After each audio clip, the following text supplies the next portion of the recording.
Norbert Núñez, que nos va a contar un poquito más. Doctor, muy buenas tardes y por supuesto muchas gracias por su tiempo. Muy buenas tardes, muchas gracias y siempre atento a lo que podamos ir aportando. Muy interesante también lo que el doctor Sequera está aportando, porque extrañamente a nosotros nos está llamando mucho la atención el comportamiento, porque según la literatura era otro el comportamiento de la chikungunya y ahora estamos teniendo comportamientos totalmente extraños a lo que dice la literatura. Y eso es lo que está justamente desconcertando y nos tiene que llamar más a la concienciación sobre el tema de eliminación de los criaderos del mosquito, que es la principal causa de que la enfermedad esté extendiéndose. Doctor, ahí mismo quiero que nos dé un poco más de explicaciones. ¿Qué es lo que se ve hoy en la manifestación de esta enfermedad que no se veía años anteriores cuando teníamos muchos más casos de dengue y un porcentaje sumamente inferior de casos de chikungunya? ¿Qué es lo que hoy están manifestando los enfermos que les llama tanto la atención? Bueno, realmente nosotros al comienzo de la enfermedad, hablando siempre de chikungunya y en el conocimiento que nos lleva a tratar a los enfermos, ¿verdad? Nos manifestaban siempre que la chikungunya no era tan mortal como el dengue, que el dengue era el que se caracterizaba por tener más mortalidad. Sin embargo, ahora estamos viendo principalmente en menores de un año y en mayores de 65 a 70 la mayor posibilidad de complicaciones, inclusive los casos mortales se están dando en esa franja etaria en su mayoría, como consecuencia de las complicaciones de la acción del virus sobre el organismo.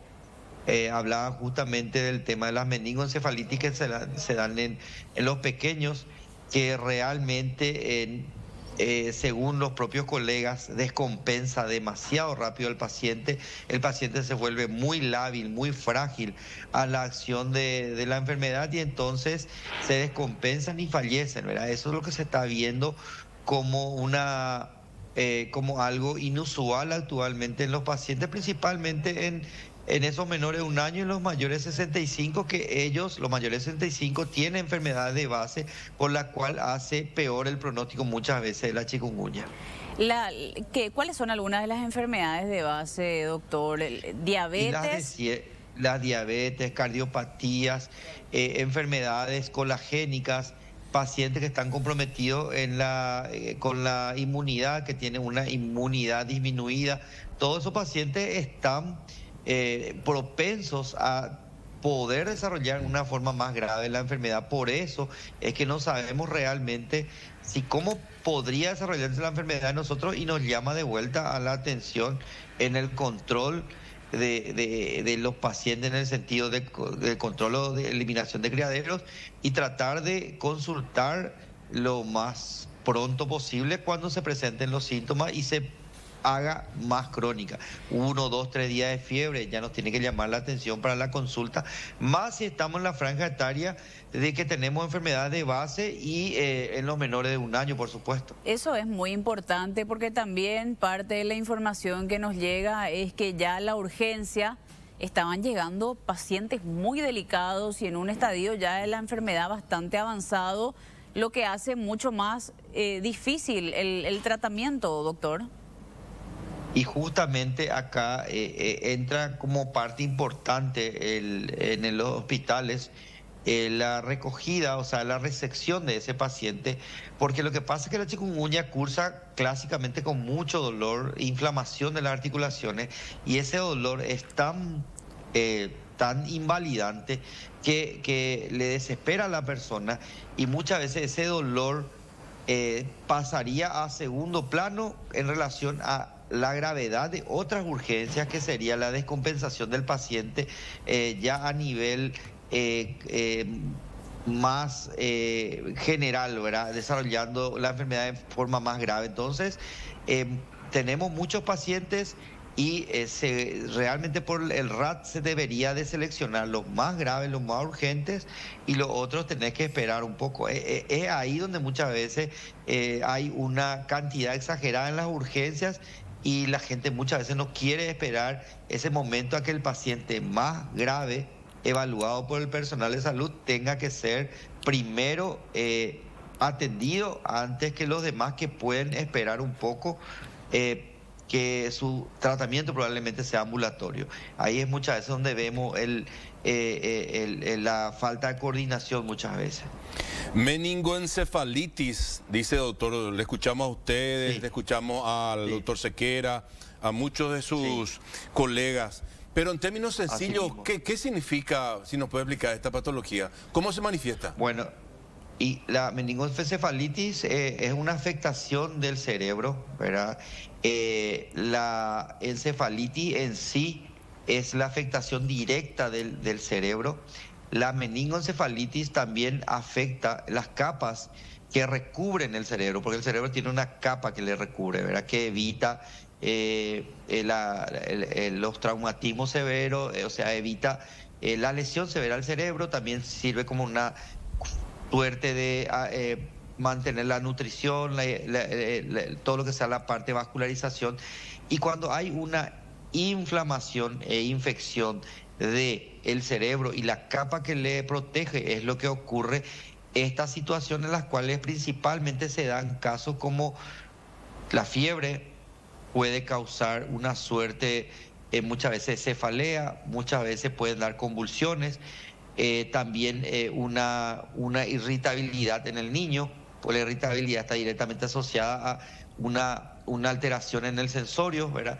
También puede causar una sensación de estar comatoso, de estar somnoliento, inclusive puede llevar al coma de ese paciente, porque la afectación es directamente cerebral. Ya, y cuando les escuchábamos decir al doctor Sequera, el paciente ya llega prácticamente sin presión arterial. ¿Es consecuencia de la meningoencefalitis o cómo tenemos que entender? Realmente cuando llega sin presión arterial, la presión arterial prácticamente disminuida es ya prácticamente un resultado de la falla multiorgánica. Nosotros estamos viendo, estaba diciendo el doctor, el tema del shock, ¿verdad? El shock te da un tiempo todavía para reaccionar. En este caso nosotros hablamos de una disminución de la presión arterial. Quiere decir que ese corazón está fallando, no bombea lo suficiente como tiene que bombear, entonces la presión disminuye, no le llega suficiente sangre a los órganos, ¿verdad? En contrapartida, esos órganos fallan también, en contrapartida también el cerebro falla también.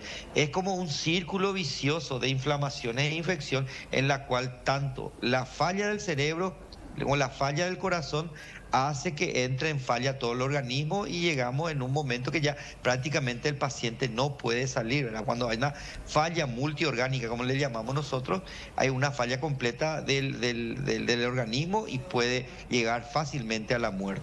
Doctor, si una enfermedad, según la literatura, tenía cierto comportamiento, pero después cambia, incluso es más virulenta o agresiva, ¿eso quiere decir que también ustedes estarán analizando cambiar el protocolo, el de atención, el de medicación o no?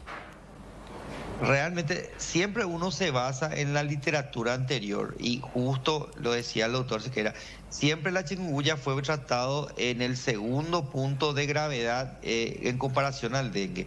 Lo que pasa es que ahora se da una mortalidad inusual y unas complicaciones inusuales que no están inclusive descritas a nivel internacional como una regla general. Entonces tiene un protocolo ya. Entonces los protocolos van cambiando de acuerdo a que se va descubriendo los efectos de la enfermedad. O sea, nosotros hablamos inclusive de una enfermedad emergente. ¿Qué pasa? Una enfermedad que se instala, ¿verdad? Como una epidemia, se generaliza, hay una gran cantidad de infectados y aparte está el subregistro también, que no sabemos el número. Entonces esa gran cantidad de infectados puede hacer que probablemente la enfermedad se agudice, como en este punto estamos hablando ahora mismo, y eso imponga un cambio de protocolos probablemente que se va a ir dando seguramente de acuerdo a las directrices que va estudiando los diferentes organismos del Ministerio de Salud y otras asociaciones, inclusive tanto de infectología, de pediatría, de clínica médica, que van a ir constantemente seguramente adecuando ese protocolo a lo que implica la enfermedad. No obstante, y de hecho, era cada paciente un ente particular. Si yo llego con una presión baja, entonces me van a ver los mecanismos para que suba mi presión, me evalúen el corazón, vean cómo está mi cerebro y el paciente es tratado de una manera.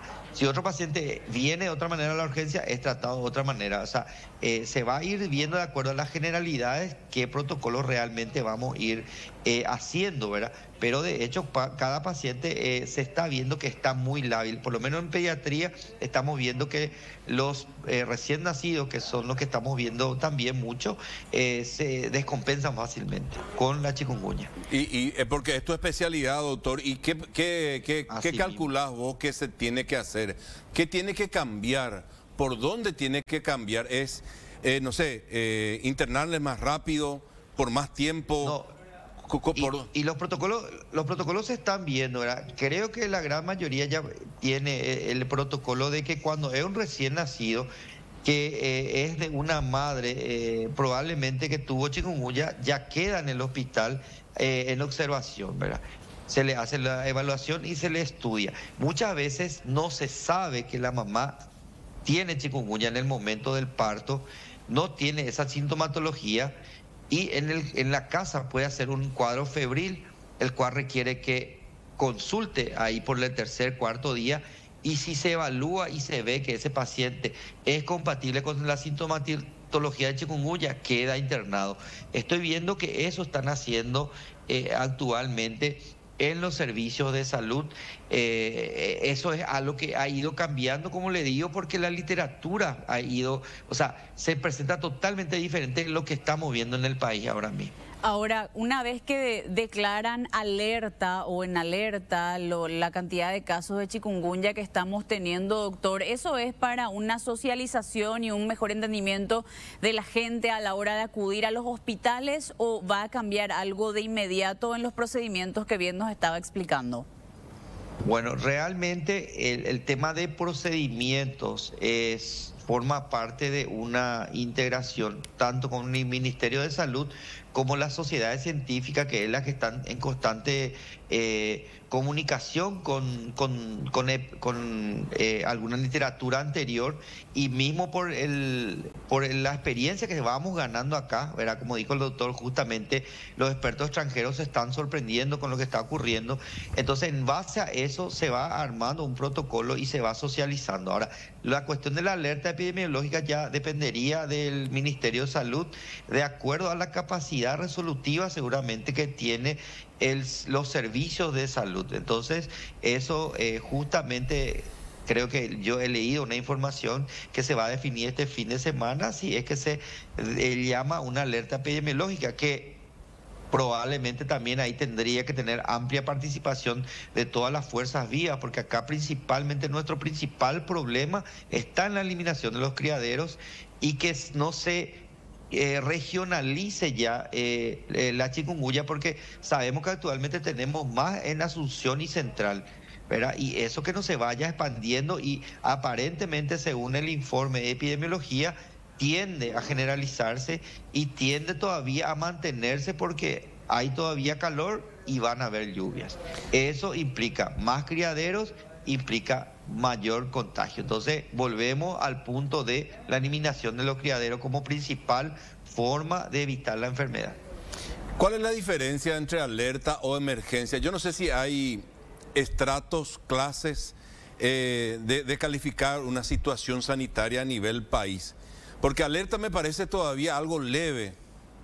O sea, de hecho, suena más alarmante lo de la emergencia.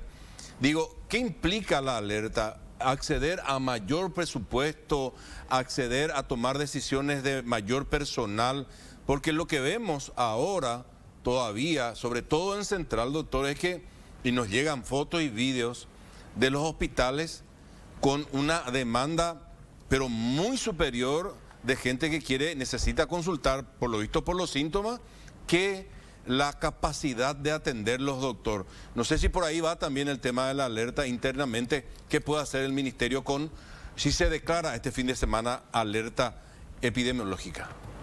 Yo creo que en lo que respecta a la alerta epidemiológica, no pasa por la parte presupuestaria en sí, pasa más, yo creo, por una reorganización que ya lo ha hecho redes y servicios, en la cual se aumentó las horas de consulta, se reorganizaron las consultas en los hospitales y también se optimiza la atención. Y realmente también debemos considerar que hay muchos colegas también que están con cuadros febriles, ¿verdad?, que están cayendo. Entonces, yo creo que lo de la alerta va por una reorganización de los servicios, ¿verdad? Y lo de la emergencia yo creo que es algo ya más nacional, ya un llamado más de todas las fuerzas que hay gubernamentales y demás para enfrentar lo que viene, ¿verdad? Yo creo que este fin de semana va por la alerta definirse, creo que lo dijo el propio ministro, para ver este fin de semana la declaración de alerta, y pasaría más por la reorganización, que yo creo que con experiencias anteriores que hemos vivido, la hemos sobrellevado bastante bien. Y hay que decir que hay una mayor cantidad también de personal ahora que se ha visto en estos años que justamente por el COVID va ingresado al servicio de salud, y una reorganización, una reoptimización de los servicios implicaría la alerta probablemente que se podría todavía subsanar con la cantidad de gente que tenemos, ¿verdad? Ahora, lo demás y lo del demás estrato de contrato y compañía, eso ya quedaría realmente a un criterio ya totalmente ministerial, ¿verdad? Doctor, da la impresión de que lo hecho hasta ahora fue insuficiente, porque la cantidad de casos confirmados, las muertes, dan que el mal va en aumento. Si el tema es los mosquitos, da la impresión que lo que hicimos fue insuficiente. Y uno piensa, no debería haber una medida más agresiva, tal vez no sea esa la palabra, ¿verdad?, pero es la que me viene, para intentar atacar los focos de procreación.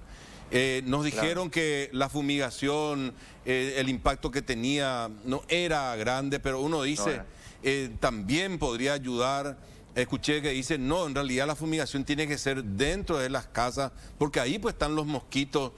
¿Qué te parece? A lo mejor no sos la persona, ¿verdad?, indicada para plantear esta pregunta, a lo mejor para el ministro, para la gente de CENEPA, pero ¿qué pensás vos? ¿Qué deberíamos hacer? ¿Cuál es el siguiente paso que tenemos que dar? Mira, nosotros tenemos hace 20 años y más cuadros de arbovirosis. Tenemos casos, o sea, yo creo que la gente recuerda casos muy graves y epidemias muy fuertes de dengue en diferentes regiones.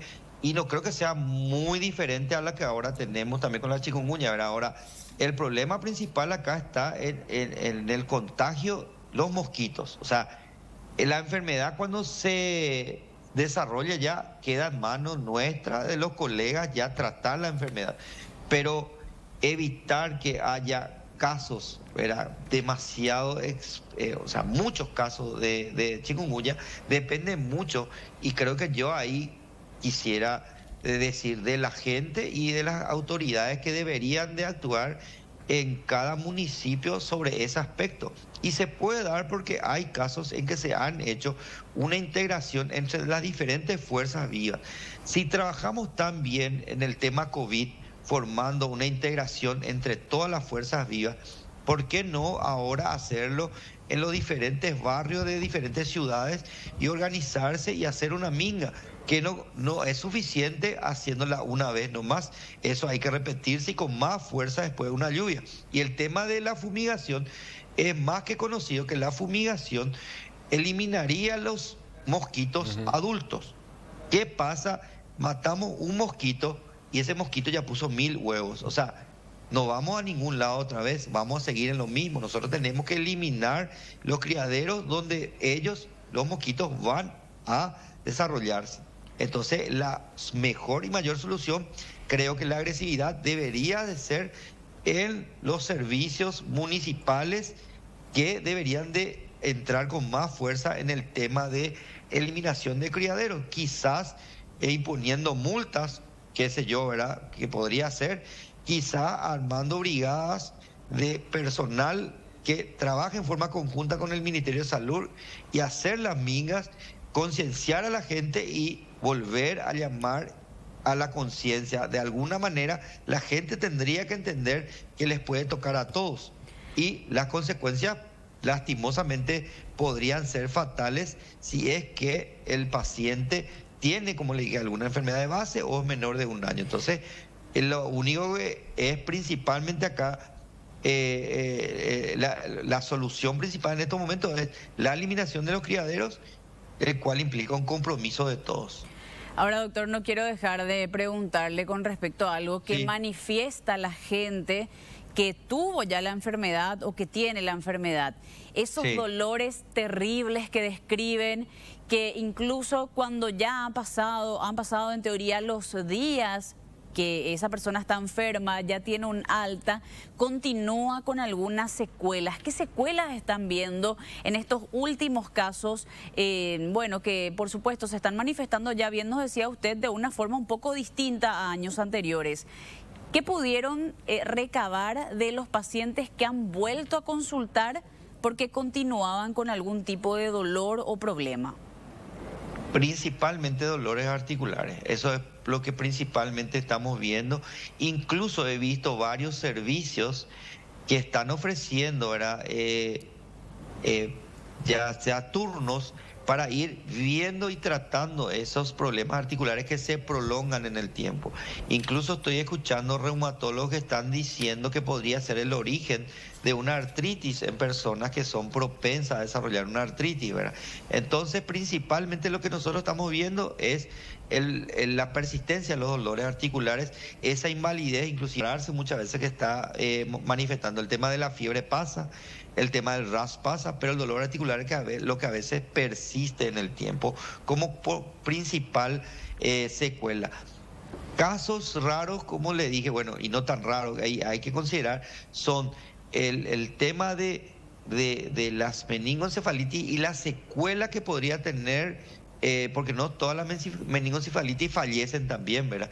La secuela que podría haber tenido una meningoencefalitis, la posibilidad de que también escuché afecte el riñón por una falta de hidratación, y eso puede incluso dar una insuficiencia renal en el paciente, o también esa posibilidad de las neuropatías, que son las afectaciones de los miembros, principalmente inferiores, que van perdiendo fuerza por una acción del virus en los nervios periféricos.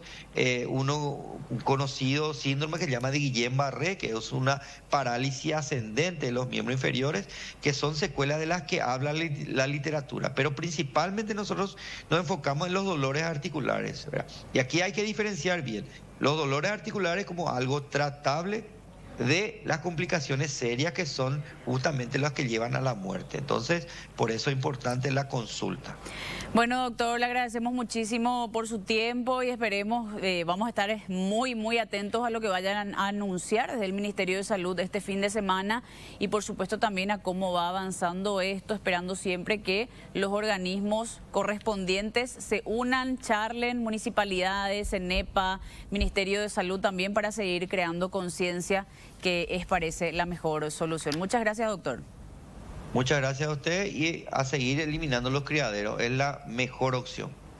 Bueno, el doctor Robert Núñez hablándonos un poquitito de esto que preocupa tanto, un incremento feroz de pacientes con chikungunya y también fallecidos, que ya ascienden a 28.